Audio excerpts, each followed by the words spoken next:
Alors on va analyser cette vidéo. Cette analyse va mélanger ce qu'on peut trouver en non-verbal, mais aussi exceptionnellement ce qu'on peut trouver en verbal. Pour être ce qu'on peut dire, je la trouve assez intéressante. Je n'ai pas encore regardé sur internet s'il y a des choses qui se sont dites par rapport à ça ou pas, mais peu importe. Je pense que mon analyse peut être viable à ce moment-là. On sait d'une manière sûre et certaine qu'il parle avec un prompteur. Pourquoi on le sait ?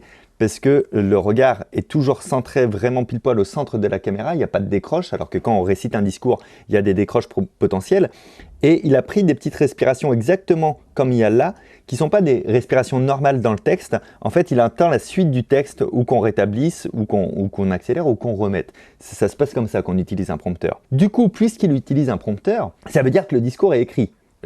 C'est plutôt normal et important de le faire sur une déclaration comme celle-ci. Sauf que comme le discours est écrit, on pourrait se demander pourquoi ça galère tant à marquer les sous-titres en bas. Pourquoi ils n'ont pas juste upload le texte initial et pourquoi ils ne le mettent pas au fur et à mesure? Tu t'étais posé la question, Loïc, ou pas? Non, mais maintenant que tu le dis, c'est vrai que tu vois, il y avait déjà un discours écrit. Pourquoi ne pas l'avoir mis directement? Je pense que comme on a une notion de direct, parce que ça a été enregistré et diffusé en direct, le fait d'avoir quelqu'un qui écrit le texte au fur et à mesure, et donc comme ça arrive toujours dans cette situation qui rectifie, qui revient en arrière, qui remet, ça donne un sentiment de proximité et d'immédiateté. C'est-à-dire qu'on ne se dit pas forcément justement que le texte est préparé à l'avance et qu'il y a un prompteur, on a l'impression, on a la sensation qu'il nous parle là réellement au temps X et qu'il invente son discours au fur et à mesure et donc qu'il connaît par cœur les données qu'il va nous donner et qu'il invente son fil de pensée au fur et à mesure. Ça donne une forme de puissance et de confiance de faire ça, mais là pour le coup, ce n'est pas le cas. Le discours était préécrit et on voit qu'il lit sur un prompteur. En quoi on pourrait se dire oui, mais s'il avait décidé de changer un truc et tout, mais non, il va rien changer. Il n'a pas un Loïc comme toi derrière la caméra qui va dire hey, quelle date on est aujourd'hui? Non, c'est pas possible. La deuxième chose qu'on peut se dire par rapport à la première vidéo que j'avais fait sur les gilets jaunes, que vous aurez peut-être dans la description, sauf si tu oublies, c'est ce qui arrive à peu près régulièrement, c'est que là, ils ont cadré pour pas qu'on ne puisse voir ses mains.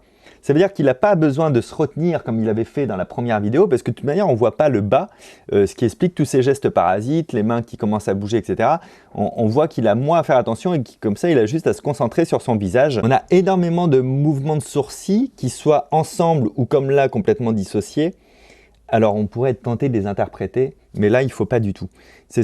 Pour le coup, c'est ce qu'on appelle des mouvements d'interprétation ou d'interprète tout court. C'est-à-dire que là, il interprète du texte à ce moment-là. Il n'est pas intérieurement dans la réflexion liée à ce texte-là. Il essaye de bien le réciter comme on réciterait bien une histoire, un conte ou une blague. Bon, là, c'est pas très drôle comme blague. Et du coup, on va y mettre des intentions de jeu dans la voix, mais aussi dans le visage. C'est-à-dire que si je vous dis « il était une fois dans un endroit », vous voyez, je vais bouger mes sourcils pour donner de la matière et pour donner de l'épaisseur à ce que je raconte. Mais ça ne veut pas dire que j'ai une réflexion interne sur ce que je dis qui va transparaître. Et là, en l'occurrence, on le voit, c'est pas le cas, d'où les sourcils dissociés des fois, etc. Par contre, juste avant, il s'est passé un tout petit truc là, regardez. Donc, il vient juste dire notre vie tout simplement. Il lâche pas l'écran des yeux parce qu'il y a le prompteur. C'est-à-dire que si on avait un doute jusque-là, on n'a plus aucun doute maintenant. Ça qui pourrait passer comme de l'arrogance n'en est pas parce que la tête est légèrement penchée et puis les yeux ne correspondent pas. On a la bouche fermée. Je pense juste peut-être qu'il y a un retard de texte à l'écran et que ça le saoule un peu et que comme il avait mal géré sa respiration, il va devoir déglutir. Voilà, juste là, le texte va reprendre. Il va repasser en expression de neutre pour essayer de rien laisser transparaître, et il reprend. Je veux aussi ce soir... En fait, on a juste eu une décroche personnelle avant qu'il re-rentre dans son rôle d'interprète. Eh bien, c'est fait de manière un petit peu détournée en utilisant une technique psychologique. Cependant, mes chers compatriotes... On a un petit pincement de lèvres, mais je crois qu'il est forcé. Alors voilà, ça c'est pareil, on pourrait se dire, là il se passe quelque chose. Ça, c'est pas une micro-expression, c'est une expression.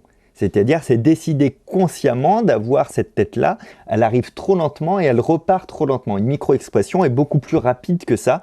Donc là, on est sur une expression traditionnelle. Et puis, c'est un petit peu comme un truc dont je vous en avais parlé sur la chaîne qui s'appelle le sourire de Duchesne.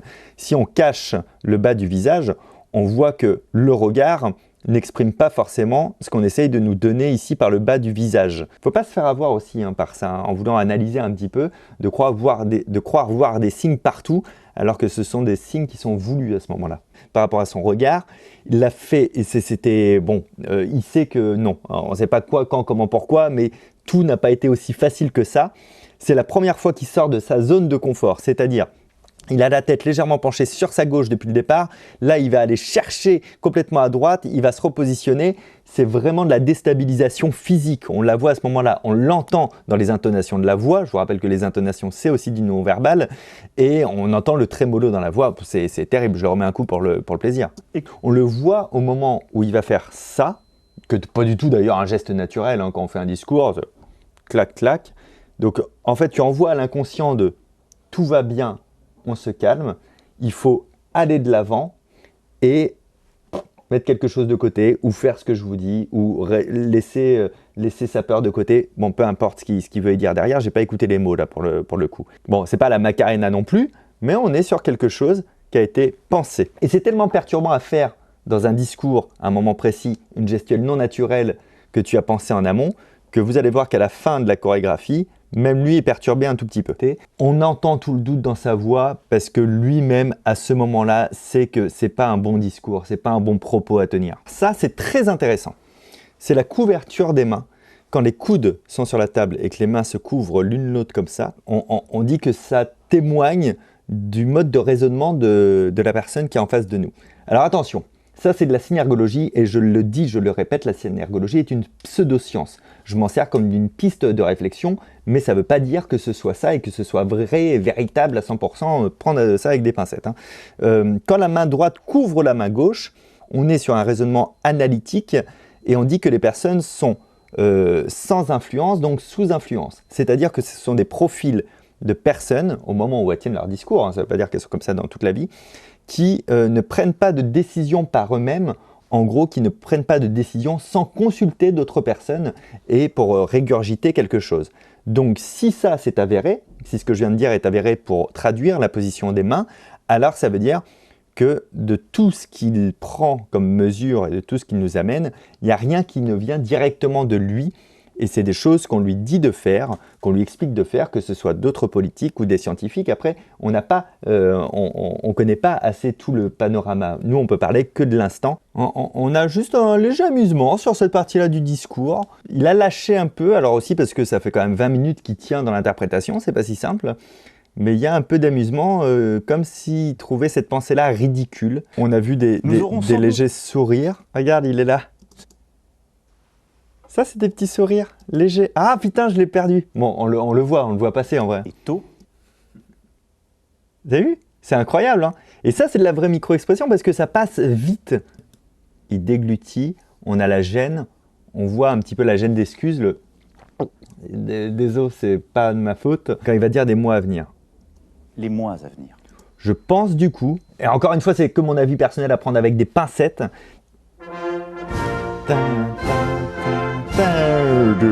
Ok, c'était une bonne analyse de 30 minutes ça mon cher Loïc et mes chers gens qui regardaient la vidéo. Comme d'habitude, les analyses non verbales que je fais n'ont pas vocation à donner un avis quelconque. En fait, juste on regarde et on voit ce qu'on peut commenter, c'est ce qui a été fait.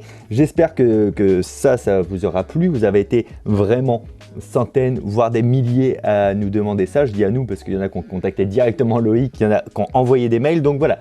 C'est chose faite. La vidéo, je ne sais pas quand est-ce que vous la verrez parce qu'on va la monter là tout de suite dans la foulée et on va la sortir dès qu'elle sera prête. Je devais avoir une vidéo qui sort ce lundi qui était une analyse de Yann Moix versus Éric Zemmour sur un débat.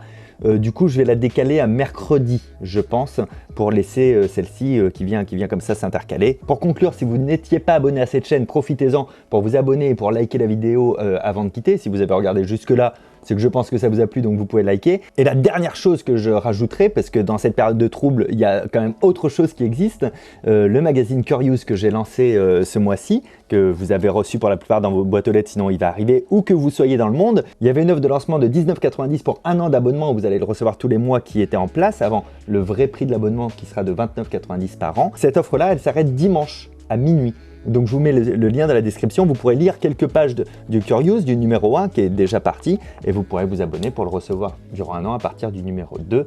Et sachez aussi que la première personne qui s'est abonnée, par respect de la tradition de la presse, on lui a offert un abonnement à vie. Voilà, je ne donnerai pas son nom, c'est une jeune femme, mais elle est abonnée à vie, on lui a remboursé l'abonnement et c'est un cadeau qu'on fait aux premières personnes qui s'abonnent. Voilà, le lien en tout cas vers Curious est dans la description, vous aurez toutes les infos sur le site, les questions que vous avez par rapport à Curious, vous envoyez un mail sur le mail qu'il y a sur le site curious@curious.fr. Merci beaucoup d'avoir regardé cette vidéo, à très bientôt, ciao!